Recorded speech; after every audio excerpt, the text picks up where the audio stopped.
Hello everyone, this is Colleen Lemma, Starseed Astrologer and Spiritual Messenger from SacredSoulEmpowerment.com, here to do your weekly angel card reading for Monday, September 18th through Sunday, September 24th, 2017.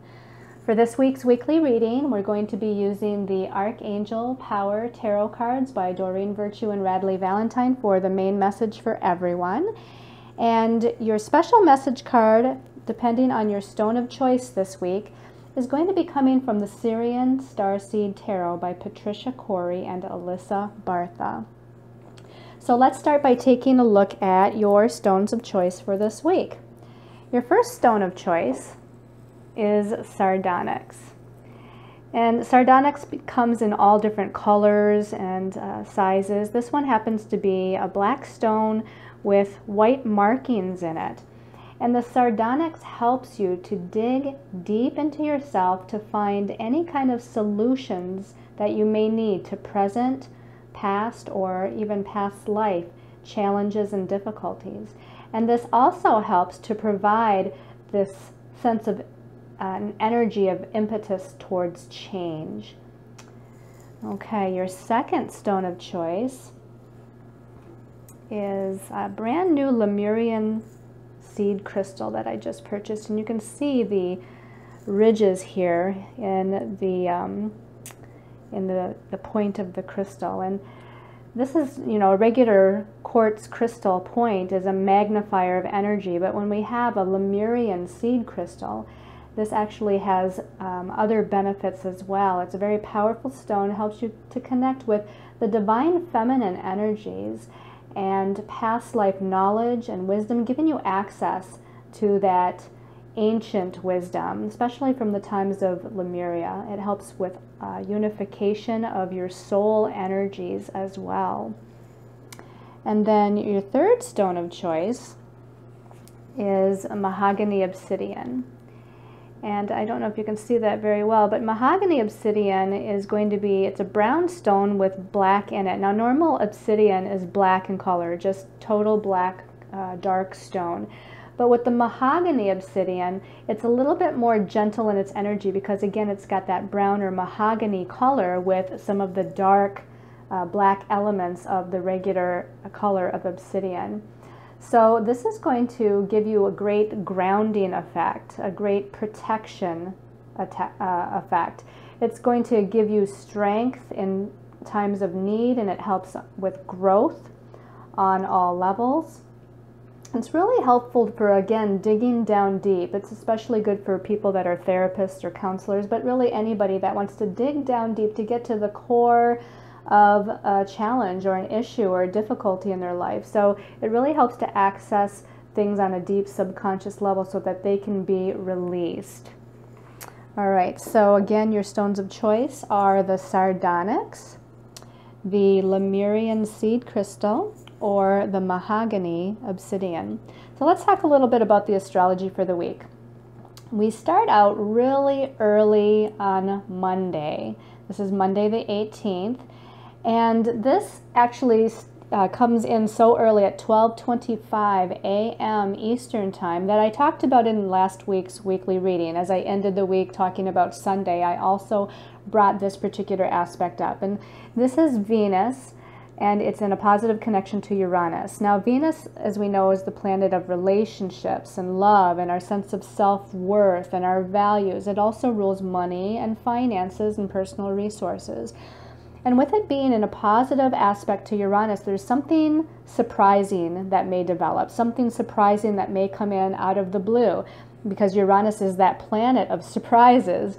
It's about change, it's about redirection, it's about lightning bolt kind of realizations that come out of the blue. And again, this is going to be in love, relationships, money, finances, or again, within our sense of self-worth and values. But again, it's bringing in something unexpected on a positive level. So we always say expect the unexpected when it comes to Uranus, and this is going to be one of those times where something really exciting can happen just out of the blue. And again, we may feel this on Sunday, so for those of you that are watching the video before Monday the 18th, you may have already experienced this, as again, It comes very close into its exact connection through the hours of Sunday, and then again early Monday morning, again for us in the United States. Now for those of you that are in Europe and India, Australia, New Zealand, this is happening of course later and later in the day on Monday, around 5-6 a.m. for those of you in Europe, Belgium area, and around closing in on midnight for those of you in the Australia area. So you can adjust your time accordingly. On Tuesday and Wednesday, there's a lot going on, the 19th and the 20th. On Tuesday, Venus, actually right after its connection to Uranus, by Tuesday it's moving into the sign of Virgo. So this lovely Venetian energy that rules love and beauty and harmony and again relationships is money is moving from Leo into Virgo. So she becomes much more practical, much more paying attention to the small fine details of life regarding these areas of her life. She may start to try to analyze things regarding her financial status or relationship matters. Now this is all types of relationships.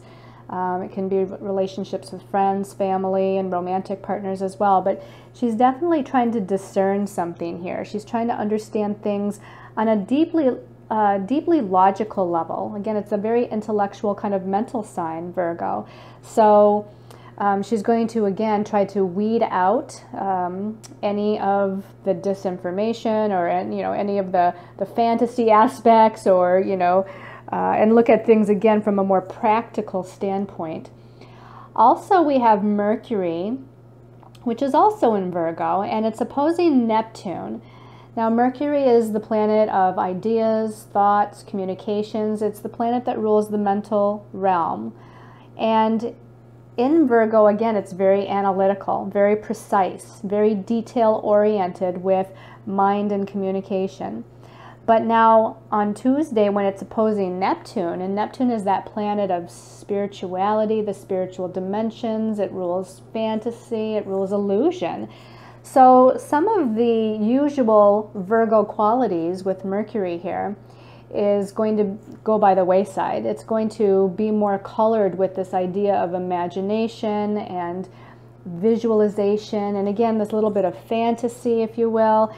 And Mercury and Virgo might struggle a little bit with that, but again, it's still going to come into play with that opposition to Neptune. This can be very creative. This is about letting your mind go, not being too caught up in trying to analyze something or understand something logically, but again, letting the mind go and just going with the flow, letting things just unfold, letting thoughts just kind of come into your head, letting the imaginings of your higher soul self just kind of take over.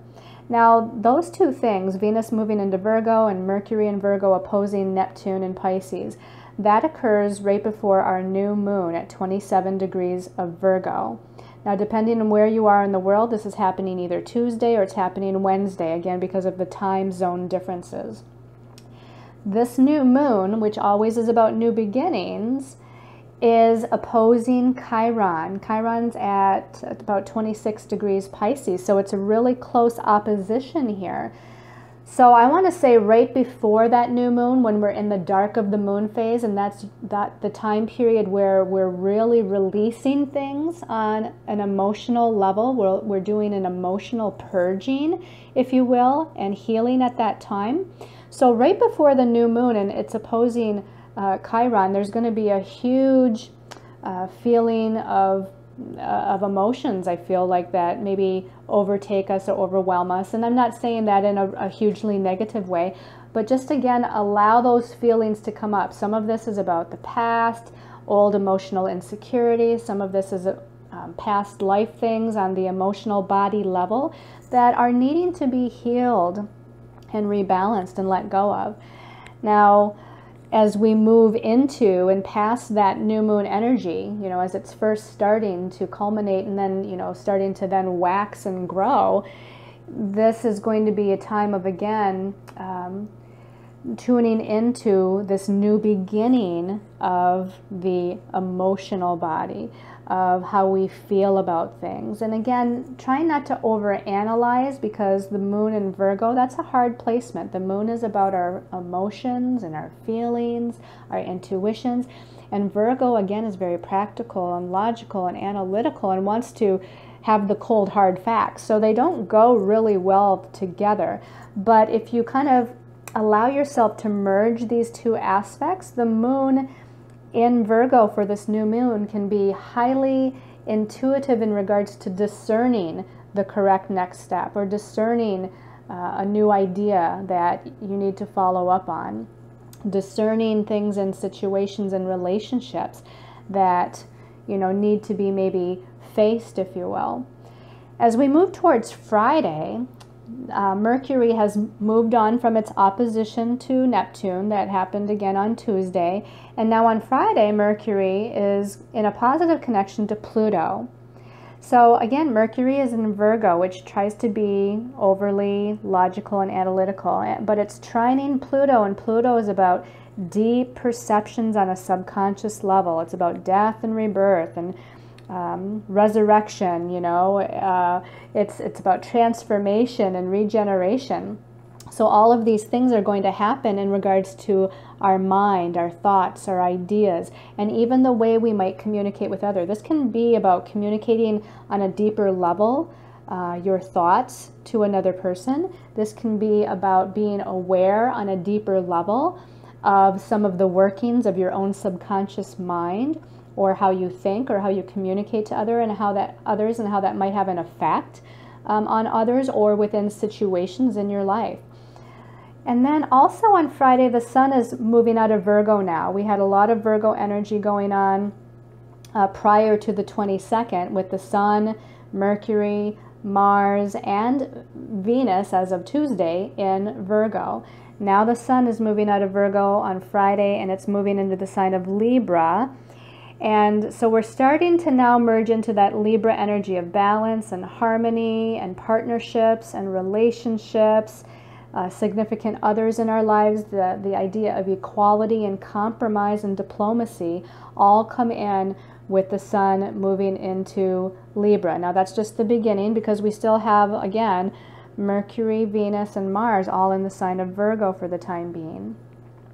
On Sunday the 24th, Mars in Virgo is now opposing Neptune. So this is interesting because, again, earlier in the week we had Mercury opposing Neptune. Now on Sunday we have Mars opposing Neptune, and Mars is our physical energy. It's about action, forward movement. Neptune, again, can be about dissolution. You know, sometimes Neptune transits are dissolving things, you know, almost like making things slowly disappear. So your energy, your physical energy and vitality actually might feel a little low the day before, the day after, so Saturday, Sunday, and into Monday the 25th. You might just be feeling, again, a little bit more tired than usual. And so just honor that. This is just a downtime that you need to take care of yourself physically and allow for that. Also, because Mars is our forward movement, our, you know, action-oriented type of energy. Mars in Virgo likes to take those small steps and pay attention to details to move to the next level of what they're trying to work towards. Now again, with an opposition to Neptune, you might just have an experience of not really understanding things clearly as far as the movement of things or how things are progressing. There might seem to be weird kinds of situations happening, or things, again, being almost like you're being pushed off course a little bit, or directed in a different way, at least for a short period of time. So just pay heed to any kinds of fantasies or illusions with this, but at the same time, it can also be highly creative and good for imagination types of energies. Okay? All right, so let's go ahead and take a look at the information from our angels and guides. So we're going to start here, and we have the 3 of Arielle to start out. Now, the suit of Arielle in this deck is the Pentacles or Earth suit. So here we have the 3 of Earth, or the 3 of Pentacles. And the message at the bottom of this card actually says, do what you love. a time of great personal growth in your career, artistic endeavors, working with others in a cooperative manner. So this is actually a very positive card. And this to me feels like, you know, Venus trining Uranus at the beginning of the week, Venus moving into Virgo. Because again, Virgo is that energy that's all about work and service to others. You know, it's a earth sign, so we're building things here of a tangible nature. We're having new ideas. And the 3 is about expansion. It's about expansion and growth. So we're supposed to put that expansion and growth energy towards, again, projects, things to do with our career, trying to build some sort of, you know, financial security, being really creative with what you're doing. So it's kind of a combination of creativity and work and effort, because in doing so you can really manifest some good tangible results here. And if you see, we have a man, and it's almost like he has a treasure chest here, and he's opening that treasure chest to see what blessings, what gifts may be inside. But it's all a result of the efforts that he's putting forth. It's all a part of the growth process of what he's going through. So again, I like the phrase that it starts out with, do what you love. Venus is about love, not just love in the romantic relationship sense, but love in just the true sense of the word. You know, love, Venus is about love. So do those things that you love, and that's where you're going to find the growth, the expansion, and the manifestation of things that you're focused on. All right, so let's take a look at the second card here. Okay, the second card, this is very interesting. It's the High Priestess. It's Major Arcana number 2, and this card is ruled by Archangel Haniel. Archangel Haniel is the archangel that helps us with our psychic and intuitive abilities and our healing abilities, and tapping into our own subconscious also for healing and intuition into our own nature. And the message at the bottom here says, powerful psychic insights, reflection and meditation that provides valuable information, be at peace. So the High Priestess, again, this is a very powerful energy of deep mystery and insight, again, psychic and intuitive and healing abilities. And it's interesting that I feel like this relates to Mercury opposing Neptune on Tuesday, and then Mercury in a trine or a positive aspect to Pluto on Friday. And it's interesting that, you know, it seems like we're going through a progression for the week here. So the 3 of Arielle, that first card, I feel like is more in the beginning part of the week based on the astrological transits. The High Priestess, I feel like, starts to come into the middle of the week, Tuesday through Friday, with those aspects that I just mentioned with Mercury and Neptune and Mercury and Pluto. This is about digging down deep, finding your magic and personal power within yourself, owning your power and knowing that you as the High Priestess can create your own reality. I think of the spider totem here when I think of the High Priestess. I think in Ted Andrews' Animal Tarot deck, the spider, as he often, he refers to all the animals as totem energies, but the spider, I think, relates to the High Priestess card in his deck, because it's about being the creator of your own reality. It's about weaving your own fate, because the spider weaves his own web. So this is, again, this energy of creation where you're putting forth your power through your intentions, through your thoughts, through the power of your mind with that Mercury energy to, again, be the creator of your own reality. All right, let's look at the last card. The last card is the 4 of Raphael. Now this is the 4 of Cups in the traditional tarot. And the message at the bottom of this card says, seek out other possibilities. Look for the magic in life. Be aware of your own emotions. So again, the Cups is always about our emotions, our feelings. And the number 4 in numerology has it's a stabilizing and grounding effect, but at its less than positive, or if you want to say negative, although I'd rather say less than positive aspect, the number 4 has a restrictive and limiting influence. So it's almost like closing off your own emotional nature, closing down your own feelings, not being able to be in touch with those feelings, you know, and you're doing, you know, it's kind of like you're doing it to yourself there. You're kind of closing, you're putting yourself in a box and you're closing yourself from the potential that lies out there. And that's exactly what this card is about, is by, it's asking you to look at the other potentials and possibilities, you know, to allow yourself to move out of that box. Open up your heart chakra. This to me really talks about a heart chakra that feels more closed. Maybe you're trying to protect your heart chakra. Maybe you've been through some traumas lately or in life that have caused you to just kind of shut down a little bit emotionally, not trust, you know, anyone, or trust yourself, or trust, you know, the universe or whatever. Here this woman here is sitting in the sand on the beach. She's looking down, and if she just looked up and looked around her, if she looked at all the possibilities that were around her, she would see Archangel Raphael there in the background over the ocean. But she's not looking around, she's looking down. So again, it's like that energy of being too focused or closed off to her own ability to kind of look outside of herself, to open up her heart chakra again and see the potential and possibilities that lie all around her that would bring her emotional fulfillment. All right, so let's go ahead and take a look at your special message card depending on your stone of choice. So again, we have, I felt like I wanted to use the Syrian Starseed Tarot because this deck has kind of really deep interpretations and meanings, and I felt like with Mercury opposing Neptune and Mercury trining Pluto, we might want to, you know, to have some deeper messages this week. So this is going to be, the first card here is going to be for the Sardonyx people. So we're just going to call in our angels and guides and ask for whatever message the Sardonyx people need to have. And I'm drawn to this one here.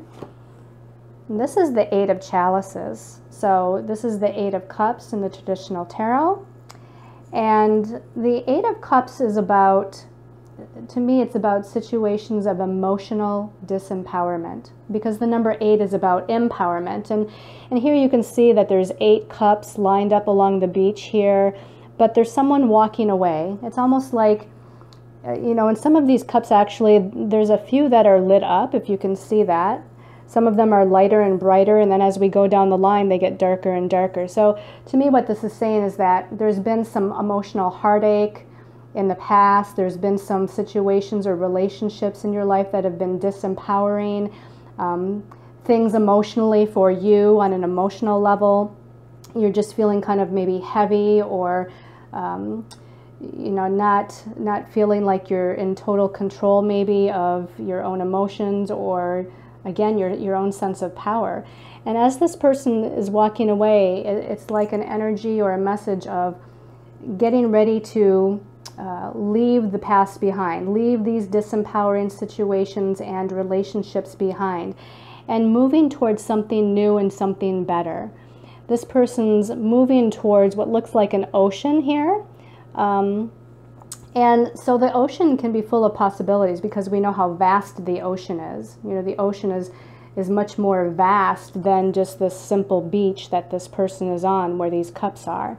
So now we're walking towards something more expansive. We're walking towards a new way of feeling, as the water, the ocean, represents the emotional realm for us.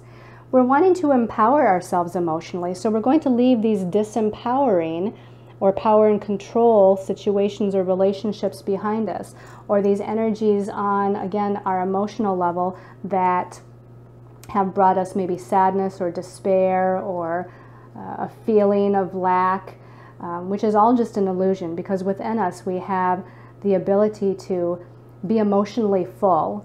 And again, with this image, that person is walking towards a new way of feeling and a potential of emotional fulfillment with that vast ocean that they are walking towards. All right, so let's take a look at the special message for the Lemurian seed crystal people. Okay, so right away I just feel like this one needs to be turned over. And this is the Six of Crystals. This is actually a really good card. Sorry about the camera there kind of bouncing around, but the Six of Crystals, this is the Six of Earth, and this is a really positive card because this speaks of financial gain, or gain within personal resources or career opportunities. This is all about things that are tangible as far as life path, destiny path, career path, money, finances, gifts, blessings. And, you know, it's coming into balance. This is about something that's finally coming into balance for you. So we have the scales of justice here. There's some justice that's coming into play. It's interesting because this is the Lemurian seed crystal people, and here we have 6 quartz crystals on one side of the scales here. So I feel like you really should be using maybe a powerful quartz crystal. It doesn't necessarily have to be a Lemurian seed crystal, but quartz crystals are amplifiers of energies and intentions. And I feel like if you could magically use a quartz crystal, again, kind of use a special intention, or if you want to say embed a special intention into that quartz crystal, maybe it's for success on your business path, or maybe it's for increased financial abundance, or it could be for bringing people in that will assist you with networking and promotion. You know, anything that deals with something tangible is going to be helpful and indicated here with the 6 of chalices. But this is all as above, so below. The number 6 is kind of an energy or a shape of an upward pointing triangle and a downward pointing triangle that come into balance perfectly. And this is why these scales of justice are coming into balance here. So this is a very, very positive message for you. And then for those of you that chose the Mahogany Obsidian, so let's give this just a little shuffle here, and I feel like this card here is the Mahogany Obsidian people, and this is the 4 of crystals. So again, we have the 4 of earth, the 4 of pentacles, and this is about building a solid foundation for yourself. Now, this can have 2 meanings to it, because sometimes the 4 of crystals puts themselves in a box and doesn't allow themselves to take a risk when they need to maybe take a little bit of a risk to do something different or see something different, move forward on a new path or a new idea. But again, on the other hand, it can also mean that you're building this sense of security for yourself. And this is financial security, home security, career, business security, or just inner security as well. You're building a sense of security and that solid foundation for yourself in moving forward. This is about manifestation, using the principle of manifestation. The number 4, again, is very tangible and about that idea of manifestation. And this person in the image surrounds himself with 4 great, big, huge crystals here. So again, it's like he's in the center. So it's almost like he's magically intending something for himself. He's surrounding himself with the protection of this and building this sense of inner power, I guess is a good way to say it, within himself. Okay, so I hope you've liked this weekly angel card reading. Thank you to all that watch the videos, comment, and share the videos. If you like what I do here, then please consider subscribing to the channel. I do the monthly angel card readings and the weekly, as well as some other videos interspersed in between. Also, if you're not already one of my friends on Facebook, you can send me a Facebook request at Colleen Lemma, and also like my page, Sacred Soul Empowerment, on Facebook as well, for empowering, educational, and astrological posts of a daily nature. So I send you all many, many blessings of love and light until we meet again next week.